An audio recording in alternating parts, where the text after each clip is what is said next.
Praise Lord, जय मसीह की। मैं स्टैनली मैकवान, मेरे YouTube channel Hindi Gujarati Bible study में आपका स्वागत है। मेरे चैनल को आज अभी इसी वक्त आप सब्सक्राइब कर लीजिए और परमेश्वर के ज्ञान में बढ़ते जाओ। बाइबल की दो बड़ी भविष्यवाणी, इज़राइल का उजड़ जाना। जब यरूशलेम को फौजों से घिरा हुआ देखो तो समझ लेना उसका उजड़ना निकट है। लूका 21 और 20 वचन, और एक वचन और यशायाह नबी की पुस्तक उसका 14वां अध्याय 1 और 2 वचन। मैं इज़राइल को फिर पसंद करूंगा, फिर उनको अपनी ज़मीन के ऊपर बसाऊंगा। ये दोनों भविष्यवाणी क्या कहना चाहती है, ये कब पूरी होगी, किस तरह से पूरी होगी और क्या माहौल है अभी और कौन सा माहौल होने वाला है, वो जानने के लिए मेरे साथ इस वीडियो में अंत तक बने रहो और कहीं मत जाइएगा। मैं अभी हाजिर हुआ।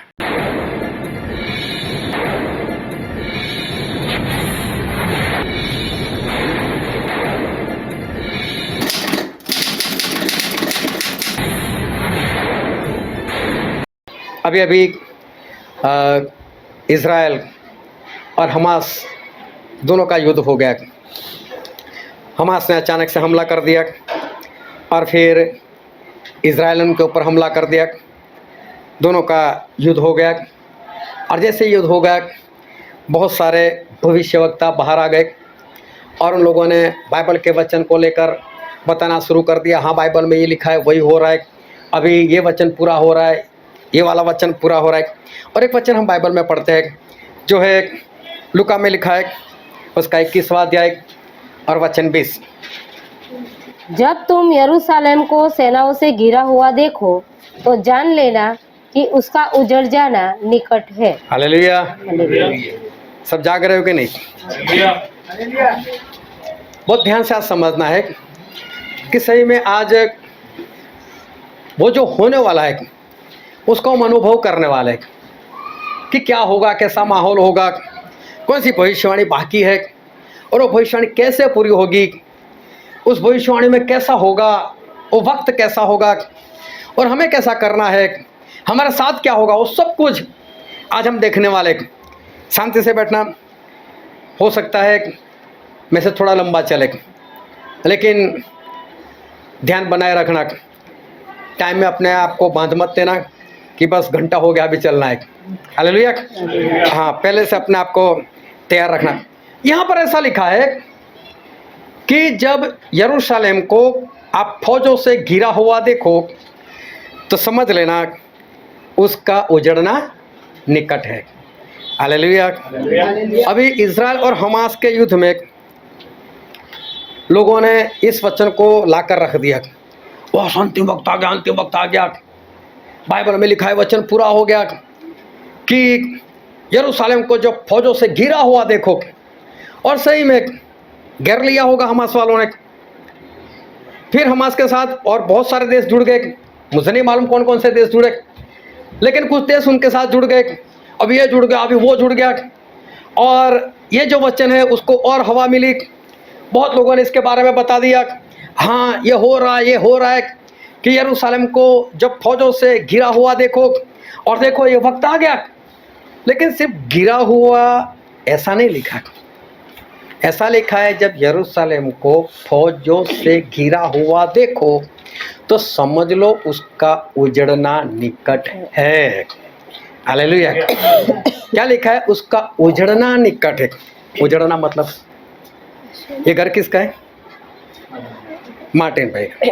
मार्टिन भाई को, शिल्पा बहन को और उनकी बेटी को, तीन को मार मार कर यहाँ से भगा दो तो ये घर कैसा हो जाएगा? उजड़ हो जाएगा। इसका मतलब है सारे इज़राइल को भगा दो वहां से, तो हम ये वचन को बोल सकते हैं कि इज़राइल उजड़ गया। हालेलुया। तो वचन क्या कहता है? जब फौजों से घिरा हुआ देखो तो समझ लेना कि इज़राइल का उजड़ जाना निकट है। क्या है पहली बार ऐसा हुआ इज़राइल के साथ कि इज़राइल को फौजों ने घेर लिया? ये तो बरसों से होता हुआ है। जब से इज़राइल देश बरसों पहले जो परमेश्वर बताता और यहोशू ने जो उस इज़राइल को स्थापित किया था, तभी से घटना हो रही है। तभी उसके आसपास में उसके दुश्मन जो है वो उसी वक्त से रहते आए हुए। हालेलुया। तो यहाँ पर ऐसा लिखा है कि जब फौजों से घिरा हुआ देखो तो उसका उजड़ना निकट है। इसका मतलब अगर जो लोग ये समझते कि ये वचन अभी है, तो इसका मतलब ये होगा कि आने वाले दिनों में हमास वाले और बाकी देश वाले सारे इजराइल को वहां से भगा देंगे और कई लोगों को मार देंगे। मतलब इजराइल की हार निश्चित है। अगर ये वचन आज के लिए है तो ये मैं नहीं बता रहा, लेकिन जितने लोग आज के साथ इस वचन को जोड़ रहे हैं तो इसका मतलब ये हुआ कि इजराइल खत्म होने वाला है।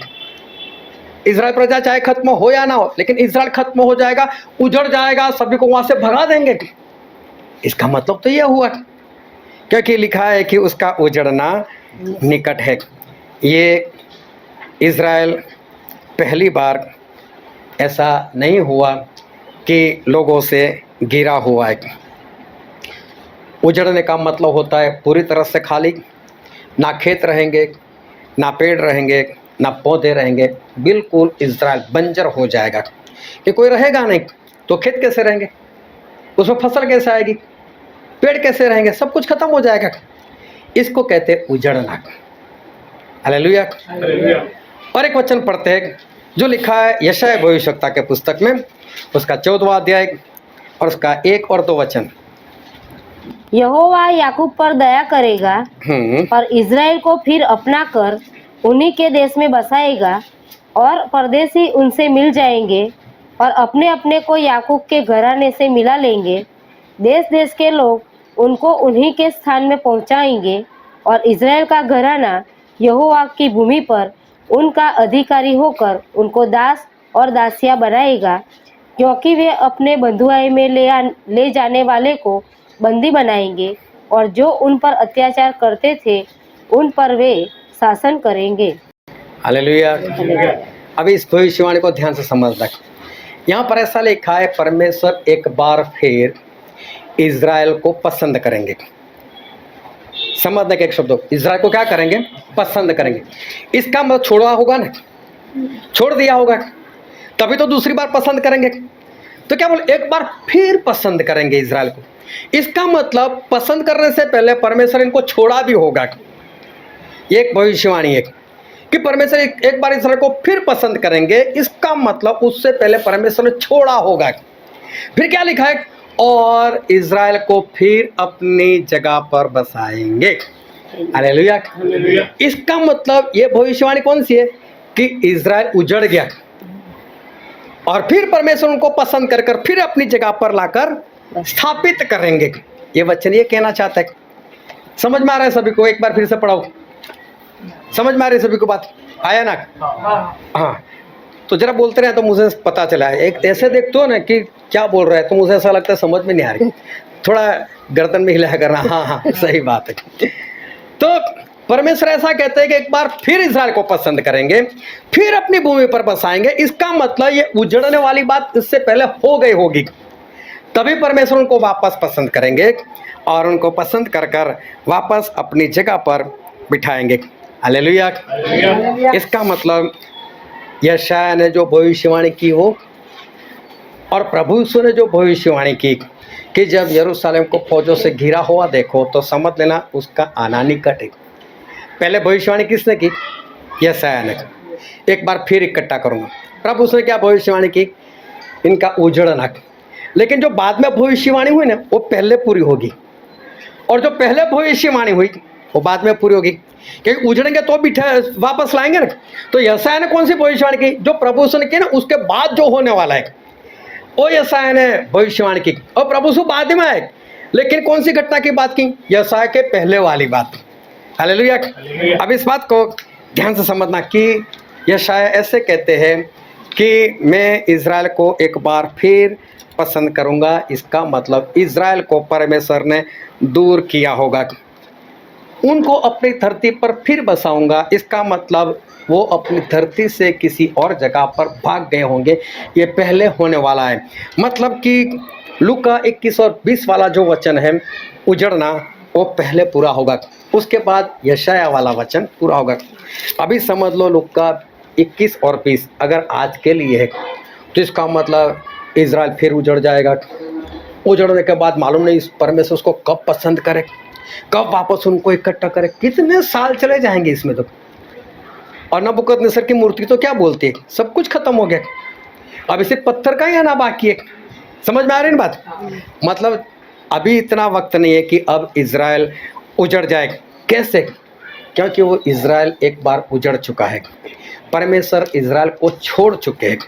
कैसे? हम बाइबल से ही सब कुछ देखने वाले हैं। और एक वचन पढ़ते हैं, दूसरा इतिहास उसका 36वां अध्याय और 11 से पढ़ो तो। जब सिदकिय्याह राज्य करने लगा, एक एक वचन बहुत ध्यान से आज समझना और सुनना, ताकि आप समझ पाओ कि देखो परमेश्वर क्या कहने के लिए जा रहे हैं। जब सिदकिय्याह राज्य करने लगा, तब वह 21 वर्ष का था और यरूशलेम में 11 वर्ष तक राज्य करता रहा। उसने वही किया जो उसके परमेश्वर यहोवा की दृष्टि में बुरा है। यद्यपि यिर्मयाह नबी यहोवा की ओर से बातें कहता था, तो भी वह उसके सामने दीन न हुआ। फिर नबूकदनेस्सर, जिसने उसे परमेश्वर की शपथ खिलाई थी, उससे उसने बलवा किया और उसने हठ किया और अपना मन कठोर किया कि वह इज़राइल के परमेश्वर यहोवा की ओर न फिरे। सब प्रधान याजकों ने और लोगों ने भी अन्य जातियों के से घिनौने काम करके बहुत बड़ा विश्वासघात किया और यहोवा के भवन को, जो उसने यरूशलेम में पवित्र किया था, अशुद्ध कर डाला। उनके पूर्वजों के परमेश्वर यहोवा ने बड़ा यत्न करके अपने दूतों से उनके पास कहला भेजा, क्योंकि वह अपनी प्रजा और अपने धाम पर तरस खाता था। परंतु वे परमेश्वर के दूतों को ठट्ठों में उड़ाते और उसके वचनों को तुच्छ जानते और उसके नबियों की हंसी करते थे। अतः यहोवा अपनी प्रजा पर ऐसा झुंझला उठा। अभी ध्यान से समझना, यहाँ पर जो लिखा है वो लिखने का जो मतलब निकलता है वो ये है कि इज़राइल पाप में चला गया।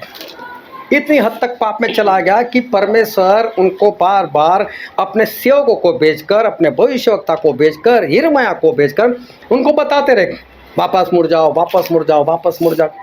लेकिन इन लोगों ने क्या किया कि परमेश्वर के जो दूत, मतलब परमेश्वर के जो भविष्यवक्ता जाते थे, इनको सिखाते थे, इनका विरोध किया, इनको मारा, इनका ठट्ठा किया और उन्होंने परमेश्वर की बातों को नहीं माना। लेकिन परमेश्वर को इनके ऊपर तरस आता था, अपनी प्रजा है, मेरे लोग हैं, मेरे इज़राइल के लोग, तरस आता था। परमेश्वर बार बार भेजते थे, वक्त पर भेजते थे, लेकिन इन लोगों ने सभी का ठट्ठा किया। और आखिर में क्या हुआ? पढ़ो फिर से आखिर में। अतः यहोवा अपनी प्रजा पर ऐसा झुंझला उठा, आप परमेश्वर झुंझला उठे, हाँ, कि बचने का कोई उपाय न और रहा। बचने का कोई उपाय ना रहा। तब उसने उन कसदियों के राजा से चढ़ाई करवाई और इसने उनके जवानों को उनके पवित्र भवन ही में तलवार से मार डाला। और क्या जवान, क्या कुंवारी, क्या बूढ़े, क्या पक्के बाल वाले, किसी पर भी कोमलता न की। यहोवा ने सबों को उसके हाथ में कर दिया। हालेलुया। ये परमेश्वर ने छोड़ दिया इज़राइल को। हालेलुया। परमेश्वर ने इज़राइल को छोड़ दिया। जो लूका 21 और 20 वचन जो है वो भी पूरा होने के लिए जा रहा है। जहाँ पर हम पढ़ रहे हैं वहाँ पर, आज की तारीख की बात नहीं, बरसों पहले की बात, नबूकदनेस्सर राजा आया और वो सभी को मार कर ले गया। परमेश्वर के भवन में कई लोगों को तो मार दिया, परमेश्वर के भवन को फूंक दिया। आगे पढ़ोगे तो लिखा है सब कुछ। और वो कई लोगों को बंदी बनाकर नबूकदनेस्सर अपने देश में लेकर गया। और वहीं पर दानियेल भी थे, जो बंधुआई में होकर वो वहाँ पर चले गए। अब यिर्मयाह नबी ने, यिर्मयाह भविष्यवक्ता ने जो वचन बोला था वो यहाँ पर पूरा हुआ। और पढ़ो उसका 21 वचन पढ़ो तो। वह सब इसलिए हुआ कि यहोवा का जो वचन यिर्मयाह के मुंह से निकला था वह पूरा हो, कि देश अपने विश्राम कालों में सुख भोगता रहे। इसीलिए जब तक वह सुना पड़ा रहा, तब तक अर्थात 70 वर्ष के पूरे होने तक उसको विश्राम मिला। हालेलुया। परमेश्वर का भवन, परमेश्वर का देश 70 साल के लिए वीरान बन गया। जो लूका 21 और 20 में जो वचन लिखा है वो यहाँ पर पूरा होने के लिए जा रहा है। और 70 साल वो वीरान हो गया, वो बंजर हो गया। उन दिनों में भी अभी भी यिर्मयाह काम कर रहे, यहेजकेल वहाँ पर काम कर रहे, और भी भविष्यवक्ता, बहुत सारे भविष्यवक्ता आज भी वहाँ पर काम कर रहे, अभी भी परमेश्वर को भेज रहे। गुलाम बन गए सारे, इनका देश वीरान हो चुका है, अभी तक पूरी रीति से नहीं हुआ, लेकिन अभी भी उजाड़ा हुआ है। और फिर भी परमेश्वर के दास आज भी जाकर उनको समझा रहे हैं कि वापस मोड़ो, वापस मोड़ो, वापस मोड़ो। जबकि यिर्मयाह ने बोला था नहीं मोड़ोगे तो 70 साल आप गुलाम बन जाओगे। 70 साल की गुलामी जब शुरू हो गई, उन 70 सालों में परमेश्वर और बता रहे, फिर भी कोई नहीं मुड़ रहा। अब परमेश्वर ने यहेजकेल को दर्शन दिया, और हम पढ़ते हैं यहेजकेल के पुस्तक में उसका 4 अध्याय और उसका 4, 5 और 6 वचन।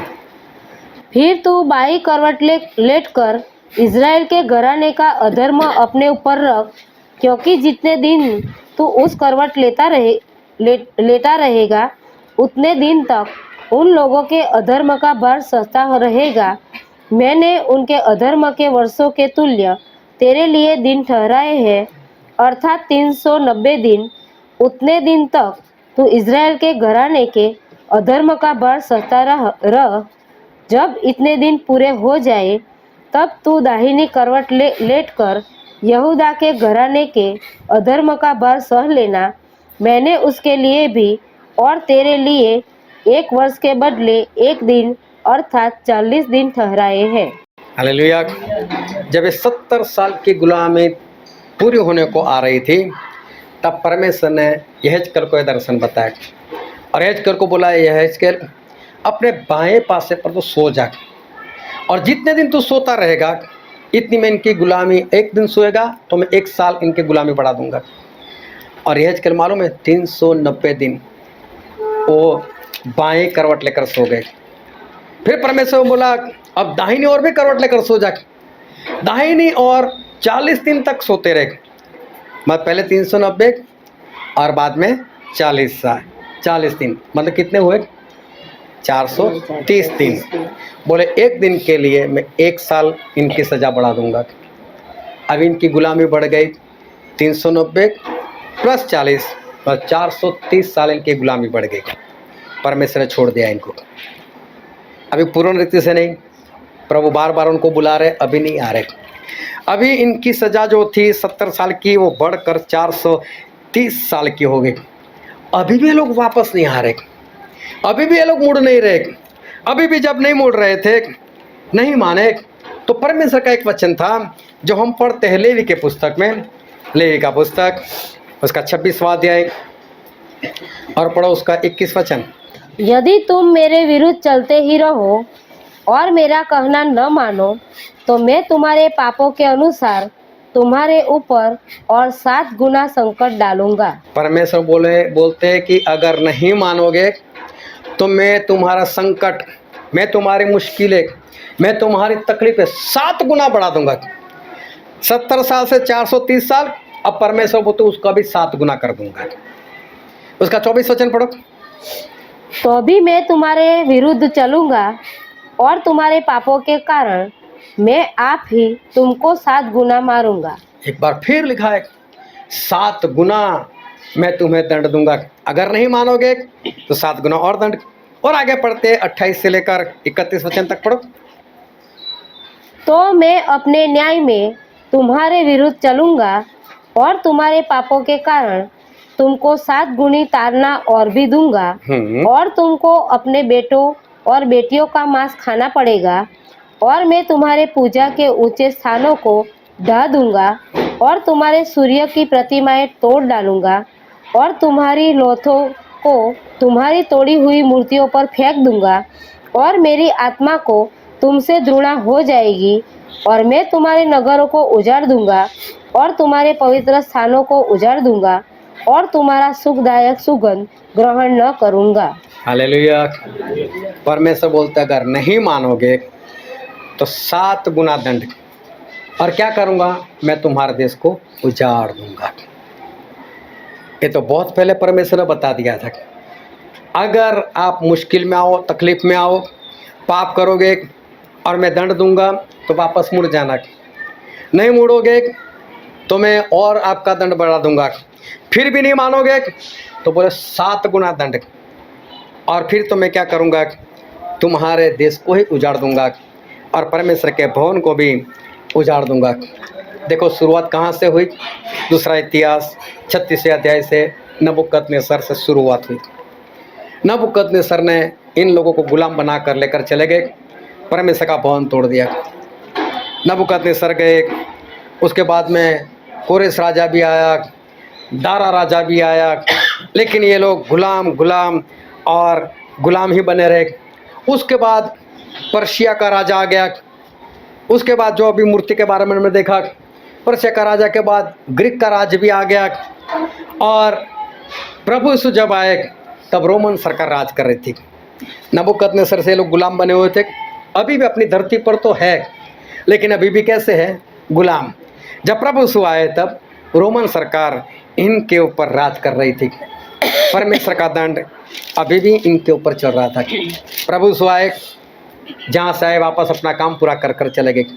बाइबल भी सन 96 में ख़त्म हो गया, आखिरी पुस्तक 96 में लिखा गया।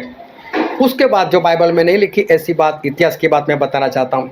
सन 135 में तीतस नाम का एक बादशाह आया जिसने इज़राइल के ऊपर हमला कर दिया और इज़राइल को इतनी बुरी तरह मारा कि सारे इज़राइल को छोड़कर वहाँ से भाग गए। और परमेश्वर का वचन जो लूका 21 और 20 में लिखा है कि जब यरूशलेम को फौजों से घिरा हुआ देखो तो समझ लेना उसका उजड़ जाना निकट है, वो सन 135 में पूरा हो चुका था। ये 2023 की बात नहीं है, वो सन 135 में पूरा हो गया। इज़राइल उजड़ गया, एक इंसान भी इज़राइल में नहीं रहा, सारे के सारे वहाँ से भाग गए।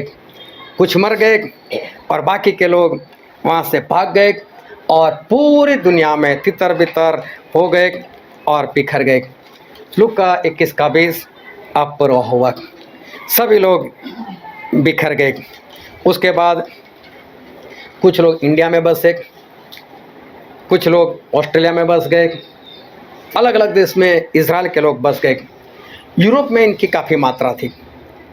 चलते चलते चलते इनको ऐसा हुआ कि यार हमारे पास हमारा देश तो है ही नहीं ना, परमेश्वर ने तो हमारे पूर्वजों को हमारा देश दिया था, चलो ना हमको हमारा देश मिलेगा।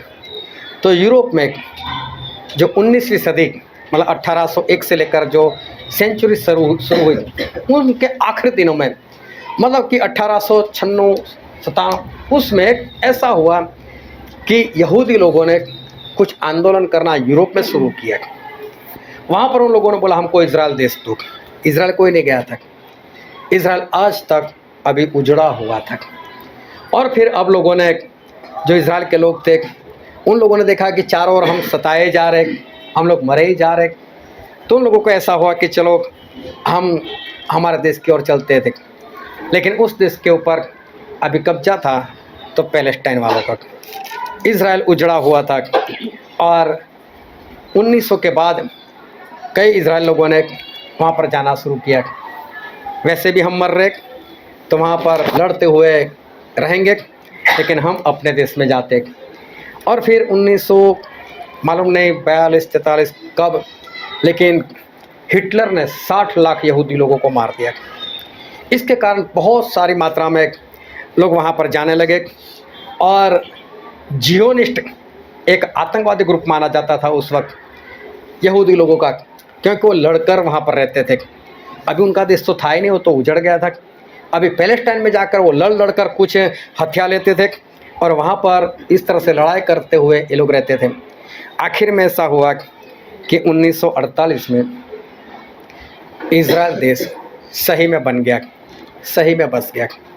बहुत सारे इज़राइल लोग वहाँ पर पहुँच गए और इज़राइल आज़ाद हो गया और दुनिया के नक्शे पर इज़राइल देश आ गया, उसका नाम वो आ गया। हालेलुया। और 1948 में जो यशायाह भविष्यवक्ता ने भविष्यवाणी की थी कि एक बार मैं फिर इज़राइल को पसंद करूंगा, फिर उनको अपनी जगह पर बैसाऊंगा, ये वचन उस वक्त पूरा हुआ 1948 में। और यशायाह नबी ने जिस तरह से बात की कि उसके बाद जिन लोगों ने इज़राइल को गुलाम बनाया था, इज़राइल उनको गुलाम बनाएगा, लेकिन अब इज़राइल गुलाम नहीं बनेगा। अब इज़राइल को कोई वहाँ से नहीं हटा सकता, कोई हरा नहीं सकता। इस बात को ध्यान में रखना, चाहे कोई कुछ भी बोलेगा। अगर आज इज़राइल अकेला और पूरी दुनिया मिलकर भी उसके ऊपर हमला करेगी ना, तो भी अब किसी में ताकत नहीं है कि जो इज़राइल को हरा सके, क्योंकि परमेश्वर का वादा है कि एक बार मैं फिर इनको पसंद करूंगा, फिर इनको अपनी ज़मीन पर लेकर आऊँगा। तो ये घटना या तो ये भविष्यवाणी जो यशायाह भविष्यवक्ता ने अपने 14वें अध्याय और पहले 2 वचन में की थी, वो अभी 1948 में पूरी हो गई। तो अब ये दोनों वचन, ये दोनों भविष्यवाणी जो लूका 21 और 20 में हमने पढ़ा था कि उसका उजड़ जाना निकट है, वो सन 135 में हो गया था। और यशायाह नबी ने जो भविष्यवाणी की थी वो अभी 1948 में वो पूरी हो गई। अब कभी भी इज़राइल अभी नहीं उजड़ेगा, अभी जैसा है वैसा ही रहेगा, चाहे कोई कितना भी हमला करे, लेकिन अब कुछ भी नहीं होगा।